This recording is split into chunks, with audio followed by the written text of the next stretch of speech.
Hi, everybody. Dennis Prager with Fireside Chat number 367. Wow. So this is my chance to offer you thoughts directly and then take your questions.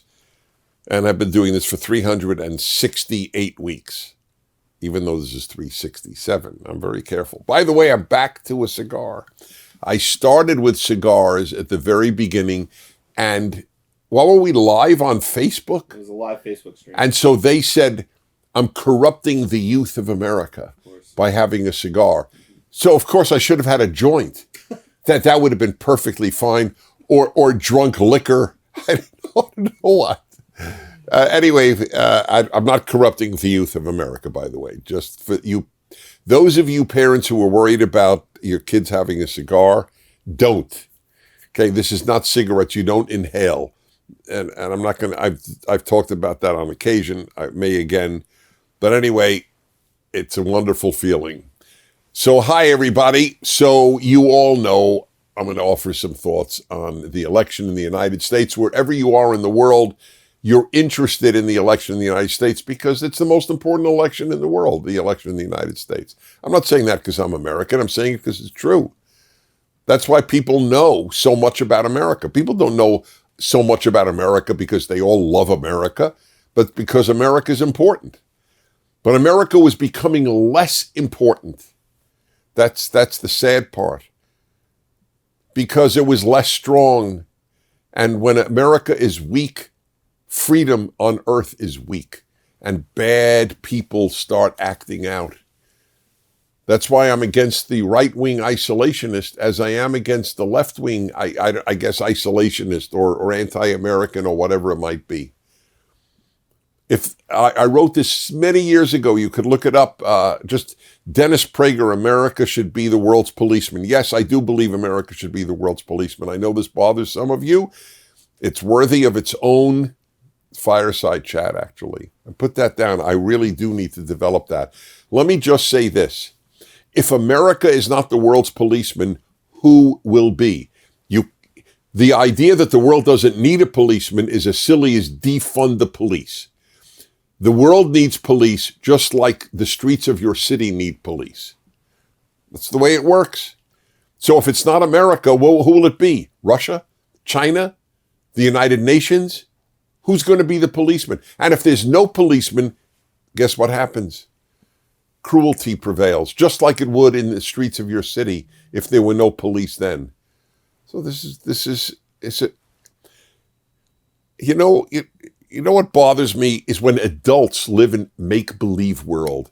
Oh, in a make-believe world, America can just ignore the world and worry about its own problems.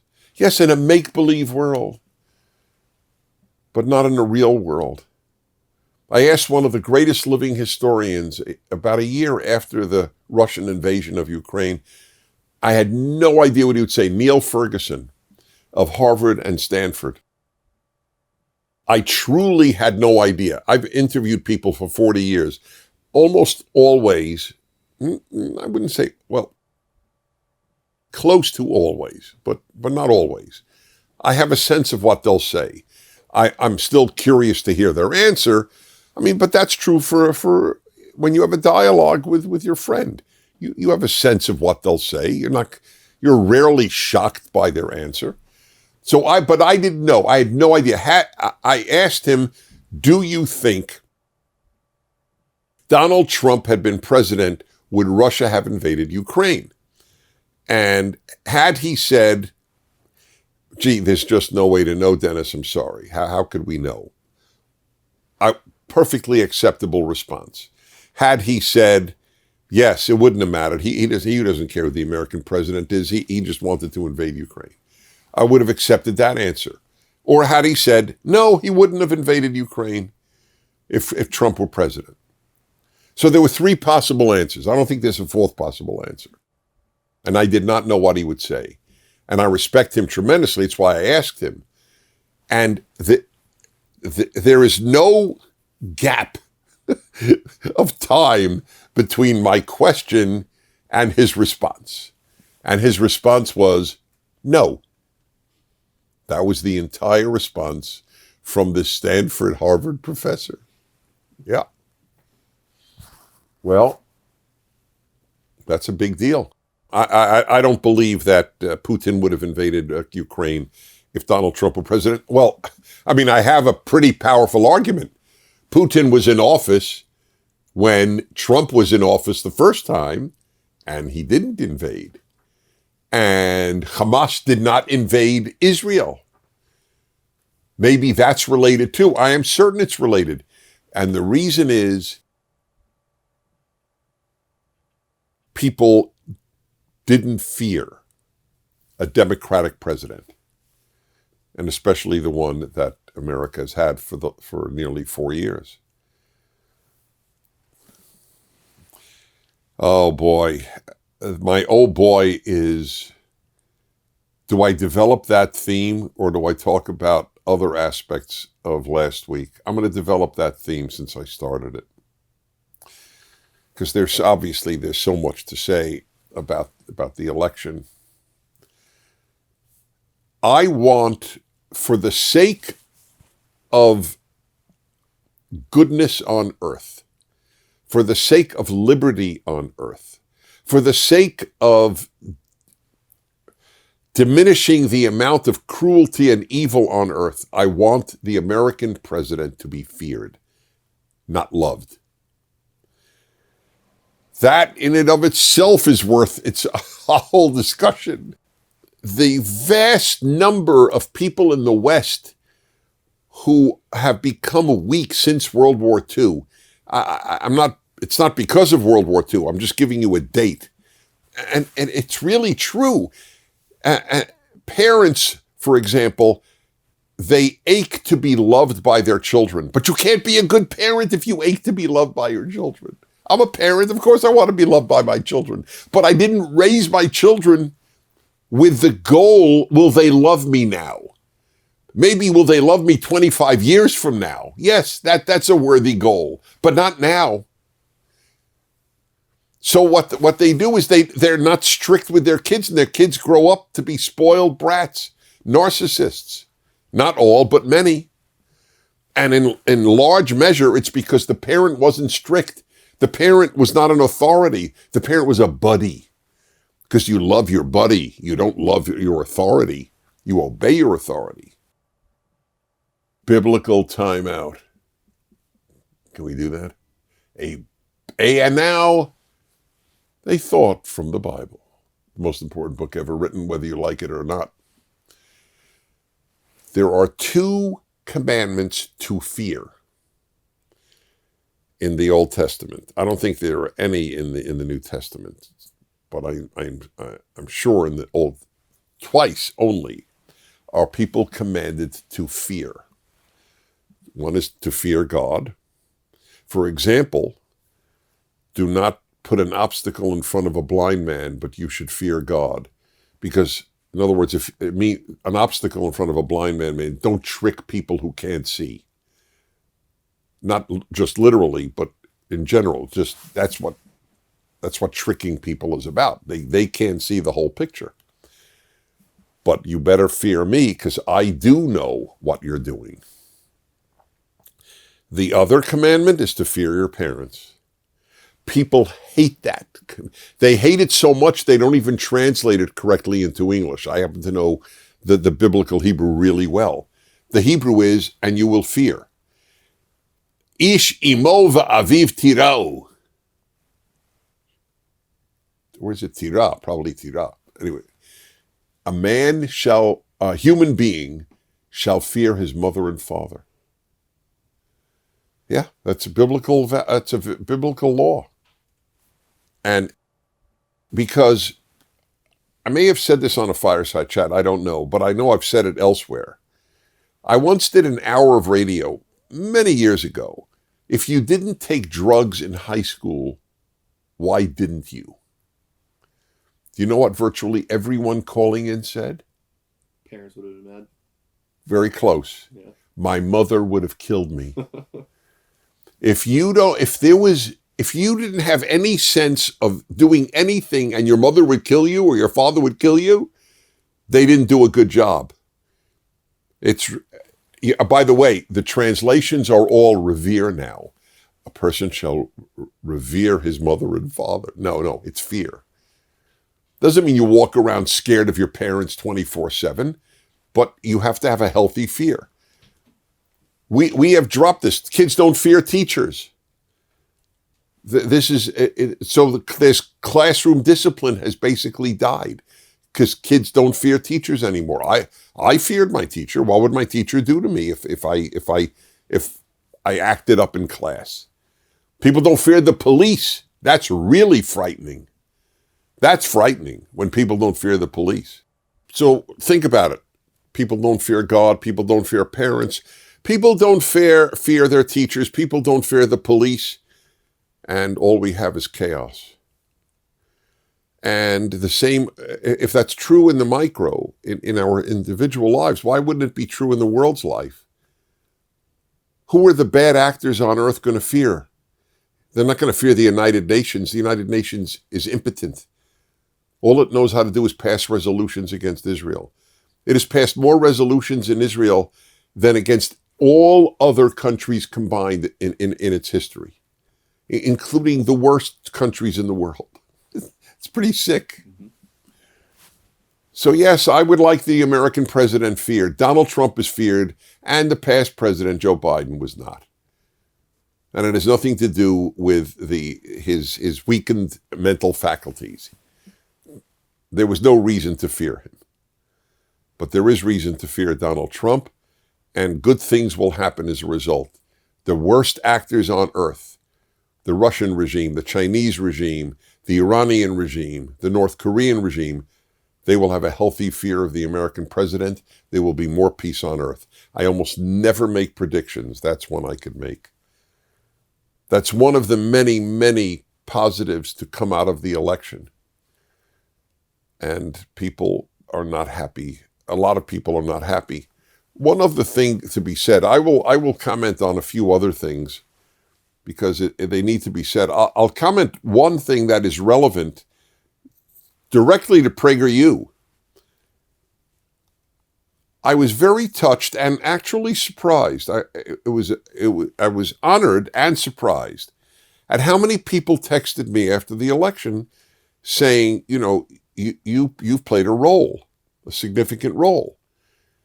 And of course, Daily Wire and Charlie Kirk and TPUSA and so many others, Jordan Peterson and Dave Rubin and Elon Musk. I mean, I don't delude myself.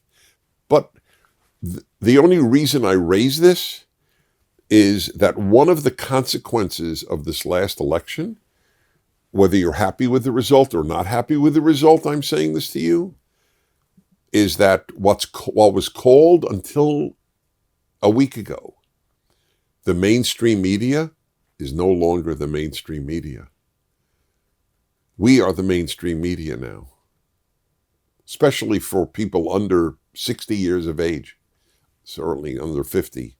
Just like Harvard and Columbia and Berkeley and Yale and Princeton and UCLA have lost their stature because of things that happened in the last year, and people no longer take them seriously.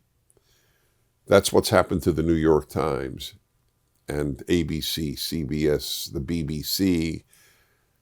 If you're in Australia, the ABC, Australian Broadcasting Corporation or Company, or whatever the C stands for. Yep, the New York Times, which had so much clout for nearly all of my life, doesn't any longer. They only are taken seriously by people who agree with them. It's a left-wing newspaper, and it has left-wing subscribers. And that's all it is. I'm not happy about it. I grew up with great respect for the New York Times. I grew up in New York. When I moved to California in my 20s, I subscribed to the New York Times. There was no national edition and there was no internet. I got the physical edition in a brown wrapper 4 days later, and I still subscribed. So what is it? Somebody tweeted or X'd, if you will, a very touching thing, and I don't remember it exactly.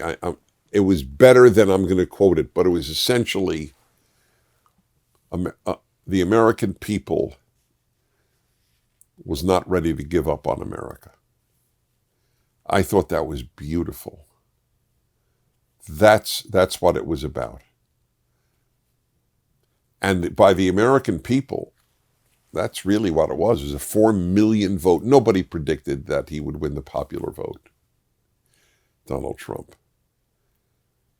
And the vote, by the way, was not primarily, maybe primarily, but I don't think so, for Donald Trump. It was primarily against the woke, the left. And there are Democrats who were saying that.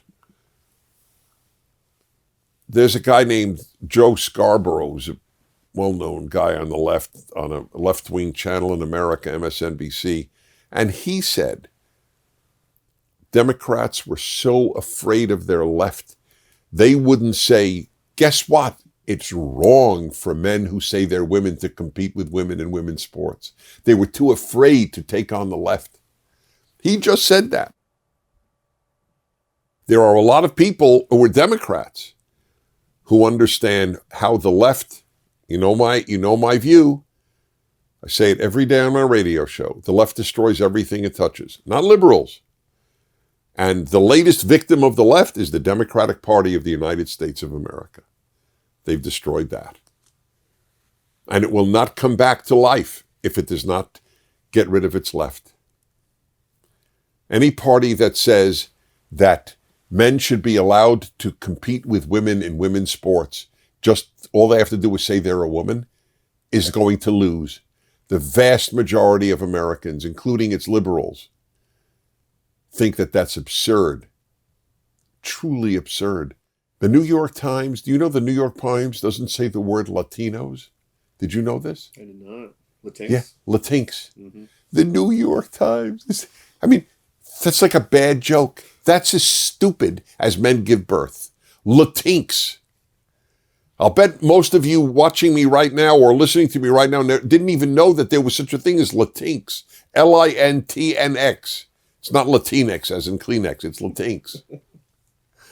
Because Latino implies male. So the trouble is Hispanics, Latin Americans in America thought this was ridiculous. Do you think there's one person from a Latin American country, from Honduras or Argentina, who says Latinx? They don't know. They think you're nuts. And that's New York. You have to say it in the New York Times article. You can't say Latino.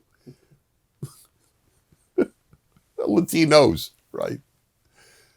So the left, which only destroys, because they don't know they don't build anything good, they just destroy. And it's been true since Vladimir Lenin and Russia. That their latest victim, ironically, is the Democratic Party of the United States of America. I'll have more to say in ensuing weeks, but that's good for now. And now to you. 1 minute. I need a lighter, guys. If I'm going to have a cigar, I can't do a Bill Clinton thing here of just having an unlit cigar. Okay, I hope it's the one that works. Let's see. Yeah, it's the other one. Folks, this is going to crack you up. This is one of these like oven lighters. See, is that gorgeous? Yeah. Folks, I have more lighters than one should have if one is normal. Okay, right. We're good. Take it away, dear questioner. Hi, Dennis. My name's Heather. I'm from Los Angeles. I just wanted to get your thoughts and explanation on the differences between socialism, fascism, and communism, especially with this last election cycle. I feel like we saw those words thrown around a lot, but I just wanted to know, what exactly are the differences between those three? Bless you. Hi, Dennis. Oh, bummer. I was so proud of myself getting it on time. Okay. Thank you, Heather. Where are you? In LA. Hi there. Okay. Fascism, socialism, and what was the communism? Communism. Okay. So the words are thrown around. That is largely true. And they've taken on a life of their own. Basically, I'll tell you what they really mean, and I'll tell you what they mean in usage. Not the same thing. So let's see. Fascist, socialist, communist. Okay. So fascist is what left-wingers use to describe everyone who's anti-left. This has been true, by the way. I'm not kidding about that. That is literally true. Remember, my field of study, remember, I don't expect you to remember. My field of study in graduate school at Columbia, of all places, was the left, was communism. I studied Russian in order to be able to read Soviet communist papers. I visited communist countries repeatedly. And the first to do this was Stalin, the monster. Tens of millions of people slaughtered, countries enslaved. He was if a human could be a monster, he was a monster. He came to power. Let's see, Lenin died in 1924, if I'm not mistaken. So he came to power by about 1928. And he battled for power in the Soviet Union with Kamenev, Zinoviev, Bukharin, and Trotsky. Yeah, that was right. So there were four rivals plus Stalin. And so Trotsky, who was the founder of the Red Army and the Communist Party with Lenin, fled the Soviet Union. And he fled to Mexico, where Stalin sent some goons to kill him with an ice pick, and they did kill him with an ice pick. He kept calling Trotsky, remember, the founder of the Communist Party with Lenin, the head of the Communist Army, the Red Army. Stalin introduced the idea that if you oppose the left, you're a fascist. Basically, if you oppose me, the leading leftist, you're a fascist. So fascist became the term that anyone anti-left was called, and that to the American elections at this day, or even in Europe, that's constant. Not just leftists, the liberals even do that. And I draw a distinction between liberal and left. But they frequently will say that the anti-leftists are fascists. What is a fascist? Fascist is essentially ultra-nationalist, anti-democratic, authoritarian regime. Okay? So Italy had it. They used the term first. Fascism comes from an Italian word. Mussolini was the obvious example. So Hitler was a fascist, but Hitler was really a Nazi. Nazism was a more severe form because Nazism introduced what is not necessarily part of fascism, racism. Nazism was race-based fascism, whereas for Mussolini, fascism was just fascism. Mussolini, to the best of my knowledge, was not particularly an anti-Semite, for example. But Hitler was, of course, the great Jew hater of all time. So fascism is the ultranationalist, authoritarian government. It suppresses democracy, and it is ultranationalist, among other things, but those are the major ones. A socialist is, so both socialist and communist, they're on the left. And socialist is one who believes in socialism. Obviously, socialism is a bigger and bigger government, where the government takes care of the social order, if you will. So the bigger the government, the more likely you are to head towards socialism. But socialism does not abolish mom and pop stores. You could still keep Dennis's pizza parlor open under a socialist government. But generally speaking, they will nationalize big things. the railroads, the oil industry, et cetera, et cetera. Communist allows no free enterprise whatsoever. When I visited the Soviet Union, there wasn't a single private restaurant. All you had was restaurant, which is Russian for restaurant. And that's all. Or a place that sold bread would say chleb, which is bread in Russian. Not Vladimir's chleb joint, just chleb, because it was owned by the state. But communist is not just economic. Communist is a suppression of essentially all individuality, because of the belief that everybody should end up in the same place. It's not for equality, it's for equity. Equality is opportunity, equity is result. The left in America is very close to communist in that view. They want equity.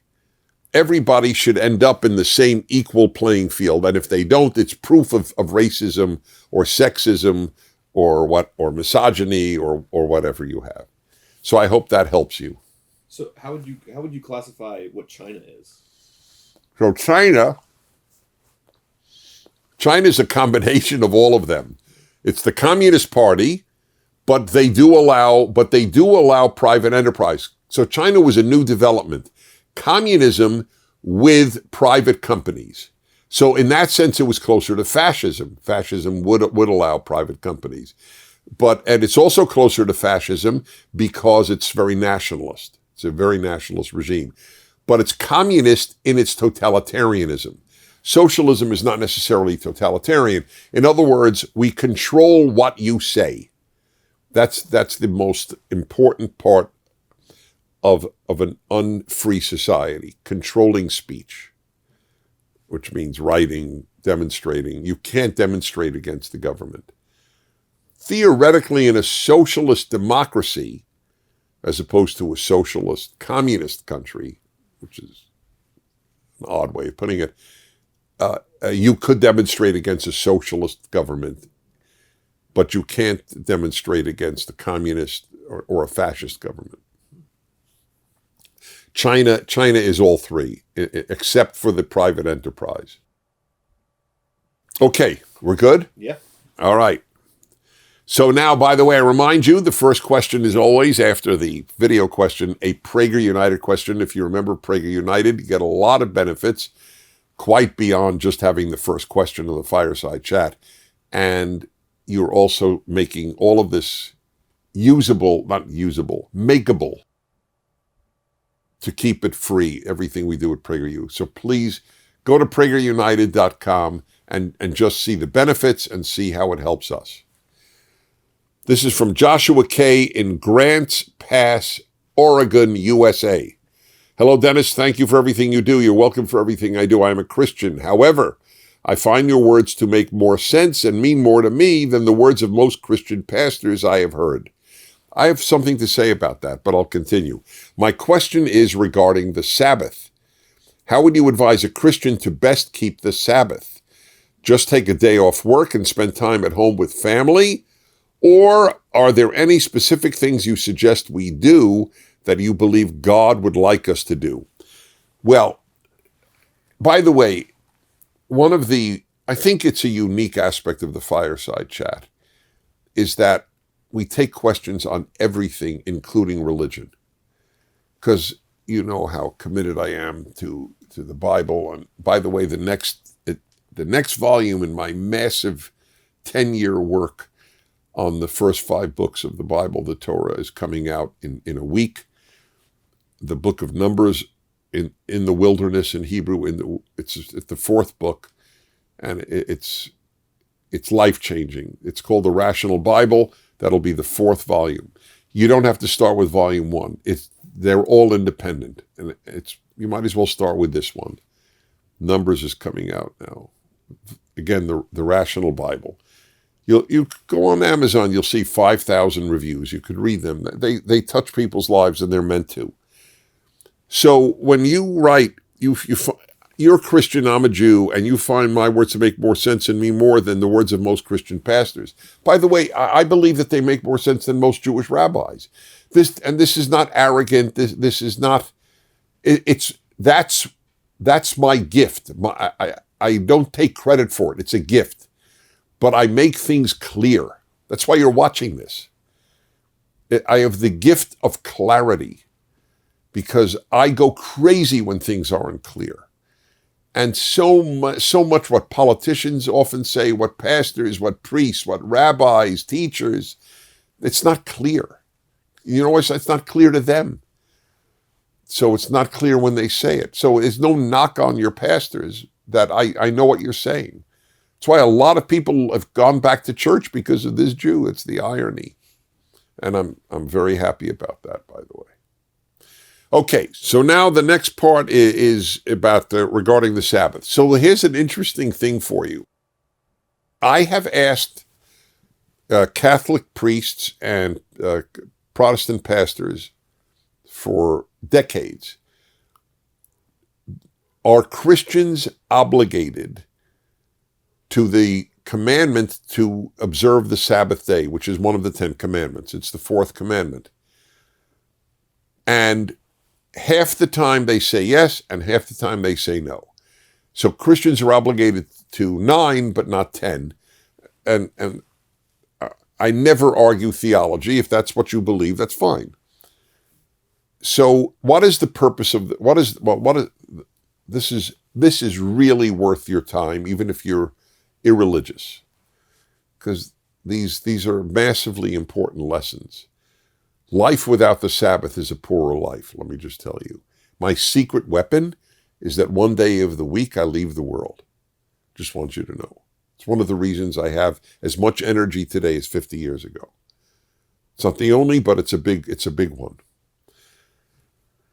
So it says in the 10 Commandments, I, God, created the world in 6 days, and on the 7th day I rested. You rest on the 7th day. That tells the world that you're affirming that God created the world. When you are imitating God, you work 6 days. And by the way, the commandment says you should work 6 days. Working is as much a commandment as not working. That's why you should watch my PragerU videos on the 10 Commandments. They're really important, or better even read the Rational Bible where I discuss this in Exodus and Deuteronomy, because the 10 Commandments are listed twice in both of those books. So when I observe the Sabbath, I am affirming God created the universe. It's a big deal. So, however, many Christians believe that this was directed to the Jews only. The 10 Commandments are all universal except the Sabbath. That's what many say, but I have no argument with them if that's what they believe. I'm just explaining to you. So what is Sunday? Sunday was called the Sabbath. And it's the most common description is it's the Christian Sabbath. That the Jewish Sabbath, oh, it went out. Where's my lighter? Gotcha. Thank you. Mm-hmm. So they call Sunday the Christian Sabbath. But in fact, while I totally get why they would say that, it's not exactly right.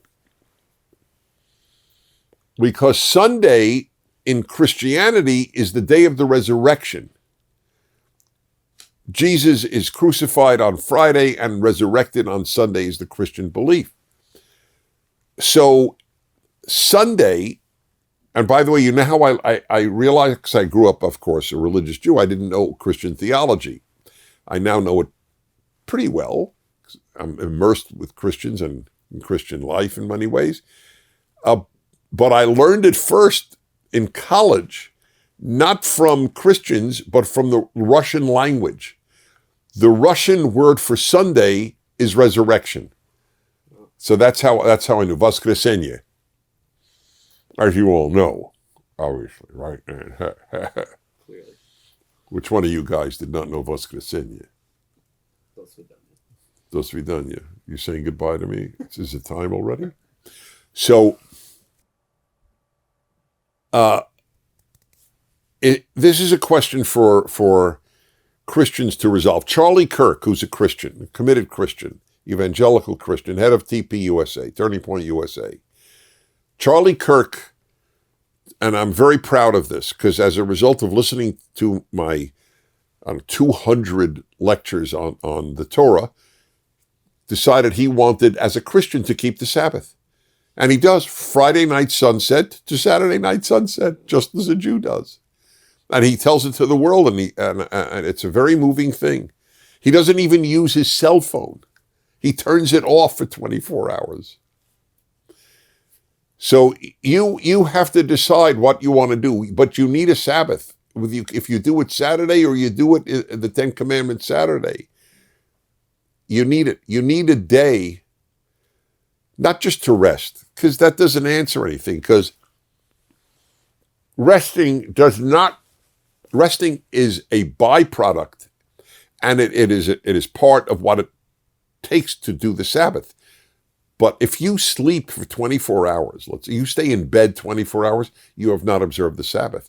The actual commandment is, let me see, 1 second.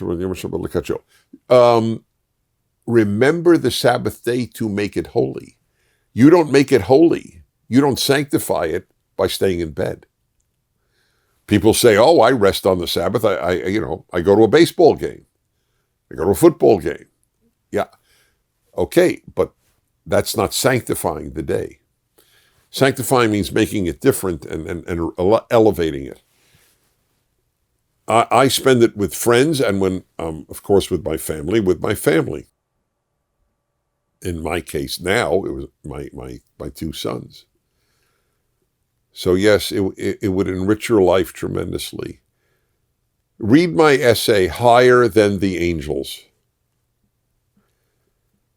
I believe, yes, I think I actually put it in the book coming out now, the book, the fourth book, the Book of Numbers of the Rational Bible, where I was offered tickets to a very rare moment in American baseball, where the Southern California team, the Angels, made it to the playoffs. They're usually one of the worst teams in baseball.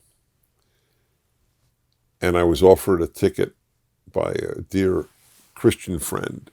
He couldn't make it, and it was a Saturday. And as difficult as it was, I didn't go. And I wrote a column called Higher Than the Angels, that the Sabbath is higher than the California Angels. They haven't been back since. As they were known.